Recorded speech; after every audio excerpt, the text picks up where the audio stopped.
Today is Friday, April 10th, 2020. Remember that we've been working on an audio, okay? And yesterday we started talking about it, and we came to the conclusion that we had two boys, right? And one girl, all right? What about those two boys and one girl? We said yesterday that two boys and one girl, what are they doing? They are camping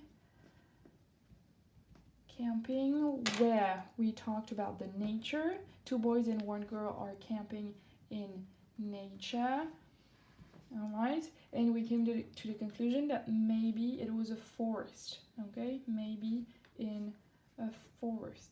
Great. But yesterday we also heard about the Grand Canyon. Remember? We said that this was a forest, but in the audio you heard about the Grand Canyon. So I asked you what was the link between the Grand Canyon and those two boys and one girl camping in a forest.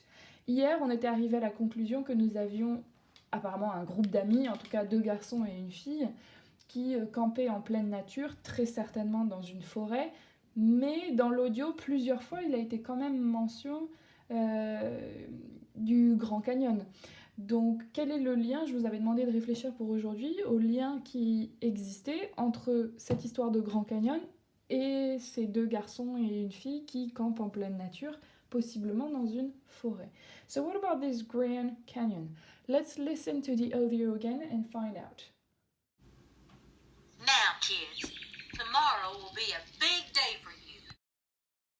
So we had tomorrow and will be. Those are future marks.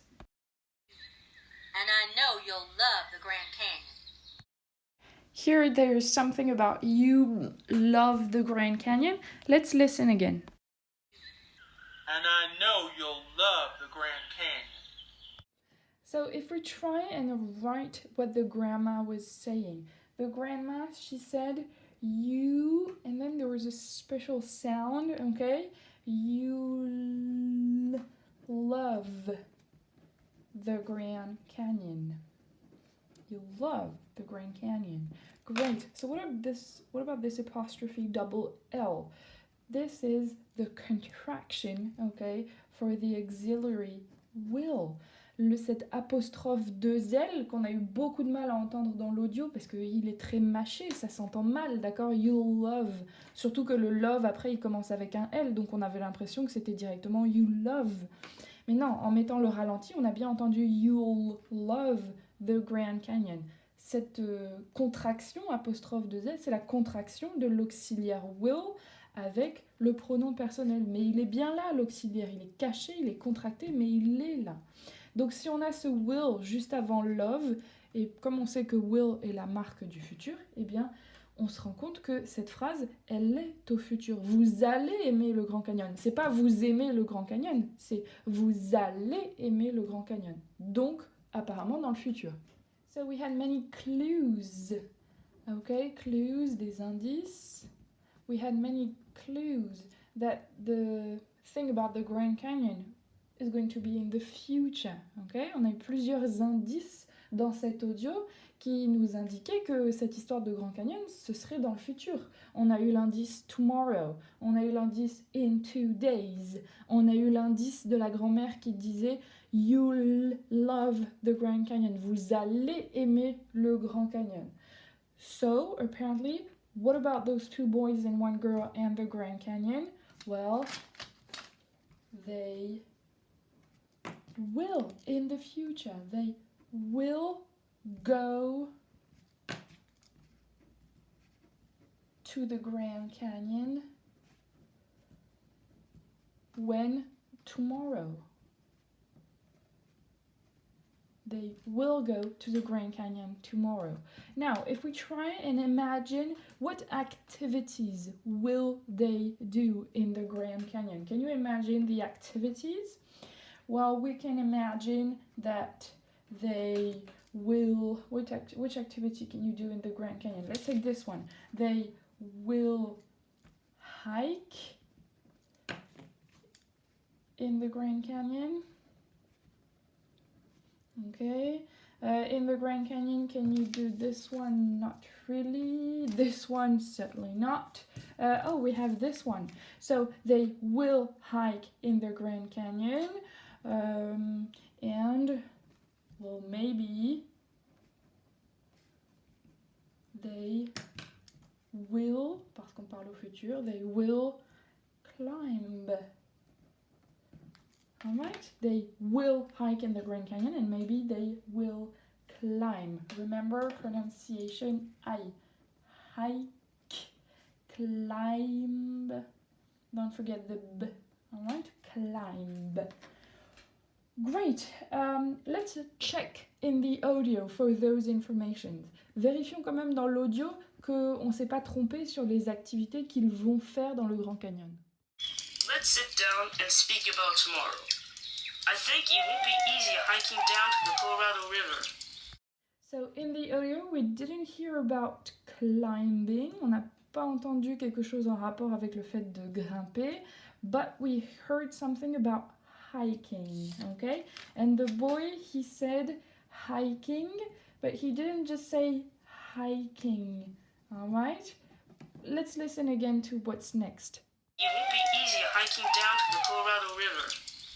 Well, the boy said hiking down to what? To the Colorado River, all right? Hiking down to the Colorado River. Let's look at the picture. See, this is hiking down to the Colorado River. There's the Colorado River down in the Grand Canyon. So, to hike down to, d'accord? To hike, on le sait déjà, c'est randonner. Et alors, to hike down to, c'est descendre en randonnant, accéder à quelque chose qui est en contrebas en randonnant. D'accord? On va écrire to hike down to, allez, descendre sous-entendu en randonnant jusqu'à. C'est l'idée de randonner mais en descente. Okay? So, they will hike in the Grand Canyon and maybe they will climb. They will hike down to the Colorado River. Okay? They will hike down to the Colorado River. Donc si on récapitule, on a deux garçons et une fille qui sont en train de camper dans une forêt en pleine nature. Demain, le jour d'après, d'accord, ils vont aller au Grand Canyon. Ils vont sans doute randonner dans ce Grand Canyon. On peut aussi grimper dans le Grand Canyon puisque ce sont des grandes falaises. Et puis on a entendu qu'ils vont aussi descendre en randonnant jusqu'à la rivière Colorado. D'accord ? C'est le Grand Canyon qui est comme ça et en bas du Grand Canyon, vous avez la rivière qui passe et donc on peut randonner jusqu'à cette rivière qui s'appelle le Colorado. À chaque fois, on a construit du futur. Vous vous rappelez que futur, c'est l'auxiliaire will plus le verbe à l'infinitif sans to. Comme pour n'importe quel auxiliaire, comme pour can et comme pour must, le verbe qui vient après n'a pas de marque de l'infinitif, c'est-à-dire to, et n'a pas de terminaison ni quoi que ce soit. D'accord ? On a découvert donc qu'il y avait cette rivière qu'on appelle le Colorado qui coule en bas du Grand Canyon. Et qu'est-ce que je voulais vous dire d'autre? Ma foi, c'est tout. So today, let's talk about homework. First of all, you need to write the date and the lesson in your copybook, okay? That's the first thing to do. Next, I have homework for you for next Friday, next week, on the 17th of April, alright? Je vais vous donner un ensemble de devoirs pour vendredi prochain, le 17 avril. Vous allez avoir 3 choses à faire, donc écoutez bien. First thing to do, you're going to record yourself reading the lesson. Le premier devoir que je vous donne, ça va être de vous enregistrer en lisant la leçon, d'accord? Parce que j'ai besoin que vous vous entraîniez sur la prononciation et j'ai besoin qu'à un moment donné, vous vous disiez ce futur. C'est bien de l'avoir écrit, mais il faut aussi un moment que vous le disiez vous-même. Ok ? Donc, ce premier devoir, c'est de vous enregistrer en train de lire la leçon. C'est ce que je vous demande, c'est votre devoir. Maintenant, comment vous allez faire pour vous enregistrer et pour me donner cet enregistrement? Comment vous allez faire pour vous enregistrer? Soit vous avez un téléphone, un ordinateur, une tablette, n'importe quoi qui vous permet déjà de vous enregistrer de base et donc vous vous enregistrez là-dessus. Si vous n'arrivez pas à vous enregistrer sur un téléphone, sur une tablette, sur votre ordinateur, vous pouvez aller sur un site qui va vous enregistrer et vous donner votre enregistrement sous forme de dossier, d'accord? Ce site, c'est online-voice-recorder.com.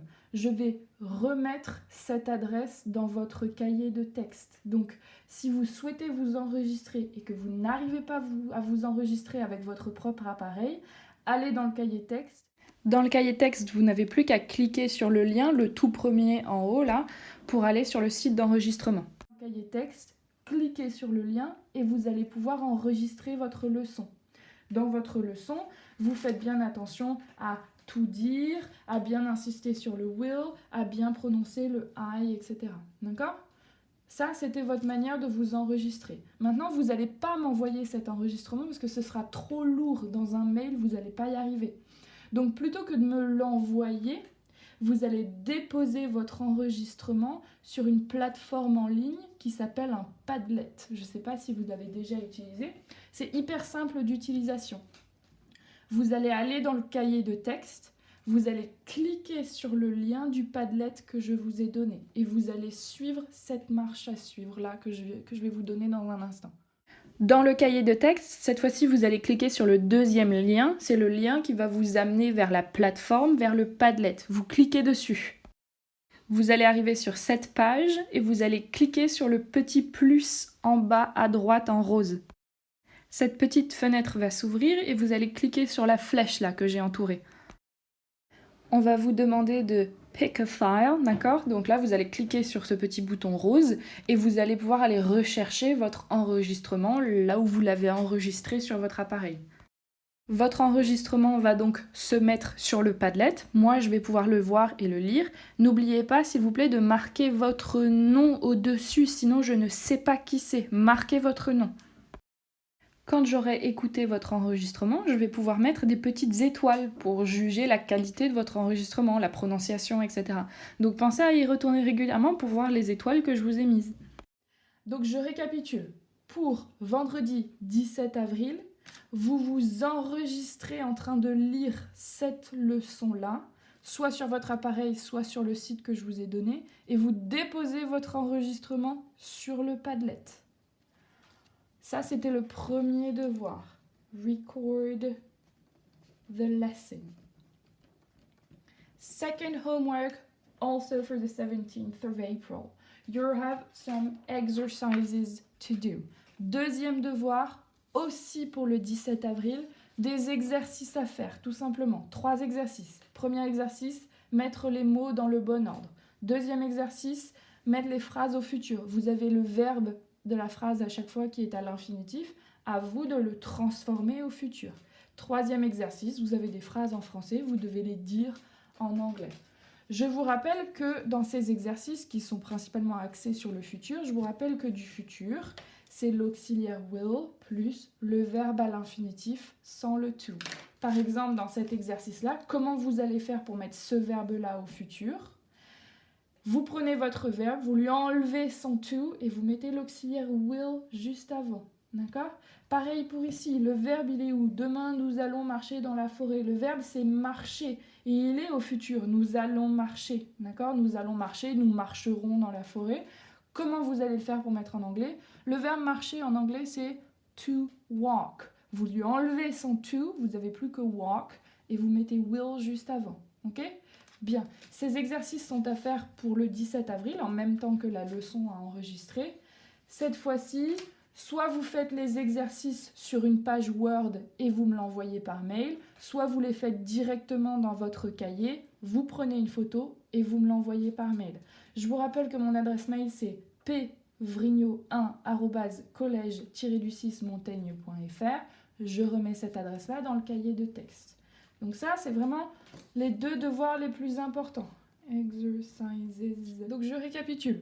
Pour vendredi 17 avril, la leçon à enregistrer avec le moyen que vous voulez, à déposer sur le Padlet. Je vérifierai que tout le monde a rendu son enregistrement. Plus les exercices à faire sur Word ou à prendre en photo sur votre cahier, à m'envoyer par mail. Je vérifierai que tout le monde me l'a envoyé. Ensuite, je vous parle de quelque chose très très rapidement. Vous allez également sur le cahier de texte trouver en pièce jointe, d'accord, un protocole pour vous expliquer un concours en anglais qui va avoir lieu au collège. Ce concours s'appelle The Big Challenge. C'est un concours en anglais auquel vous allez tous participer. Toutes les classes de 5e du collège vont participer à peu près au mois de juin. C'est un concours qui se fera sur l'ordinateur pendant 1 ou 2 heures à la place d'heures de cours habituelles. D'accord ? C'est un concours que tout le monde va faire, mais pour s'entraîner, vous allez pouvoir aller sur un site. D'accord ? Je vous explique dans le protocole qui est dans votre cahier de texte comment aller sur ce site, comment créer vos identifiants et comment faire pour vous entraîner à ce concours. Je vous encourage vivement à aller ouvrir ce protocole et le lire en entier pour pouvoir vous inscrire sur le site et faire les exercices. D'accord ? Tout le monde va faire ce concours au mois de juin. Ce sera au collège, sur les ordinateurs, on vous y emmènera. Par contre, ce protocole que je vous donne et les exercices à faire sur ce site pour vous entraîner au concours à venir ne sont pas obligatoires. Je vous demande d'ouvrir ce protocole et de le lire, mais vous n'êtes pas obligé de le suivre et d'aller sur le site pour faire les exercices d'entraînement. Lisez le protocole et vous allez tout comprendre. Ok ? Donc, je rajoute qu'il faut que vous alliez jeter un coup d'œil au protocole du Big Challenge. J'espère que c'est bien clair pour tout le monde. N'hésitez pas à me contacter si vous avez des questions. On écrit la leçon, 2 devoirs à faire pour vendredi 17 avril, plus aller regarder le protocole du Big Challenge. Et on s'arrête là.